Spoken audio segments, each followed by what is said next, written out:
జై శ్రీరామ్.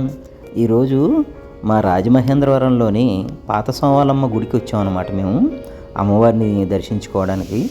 చాలా అద్భుతమైనటువంటి గుడి ఇది. మా చిన్నప్పుడు చాలా చిన్న గుడి ఉండేది ఇది. అయితే తర్వాత చాలా బాగా డెవలప్ చేశారు దీన్ని. చాలా రోజుల తర్వాత ఇక్కడికి రావడం జరిగింది మా అమ్మవారు సోమాలమ్మ తల్లిని చూడడానికి. మా రాజమహేంద్రవరానికి ఈ తల్లి గ్రామదేవత అన్నమాట. చాలా మహిమాన్వితమైనటువంటి తల్లి ఈ తల్లి. ఈ ఆలయంలోకి రాగానే ఎడం పక్కనే ఒక గోశాల నిర్మించారు. చక్కగా ఆవులు అవి ఉన్నాయి ఇక్కడ. రండి మనం అమ్మవారిని దర్శించుకుందాం. నేను నా భార్య, నా చిన్న కొడుకు, మా నాన్నగారు వచ్చాము దర్శనానికి. అదిగో చూడండి అమ్మవారిని. యాదేవి సర్వభూతేషు శక్తిరూపేణ సంస్థిత నమస్తస్యై నమస్తస్యై నమస్తస్యై నమో నమః. చాలా అద్భుతమైనటువంటి అమ్మవారి తల్లి.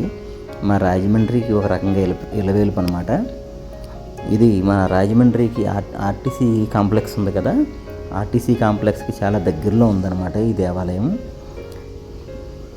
చాలామంది భక్తులు ఈ అమ్మవారిని దర్శించుకుంటారు. అయితే ఈ తల్లి చాలా అద్భుతమైనటువంటి తల్లి అన్నమాట.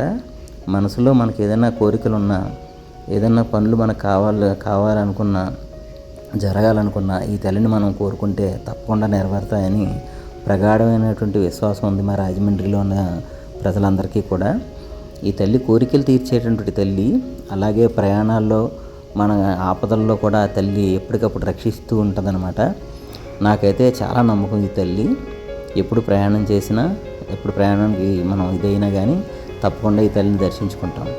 మీరు కూడా ఈ తల్లిని దర్శించుకోండి మా రాజమండ్రి వచ్చి. ఓకేనా? సోమాలమ్మ తల్లికి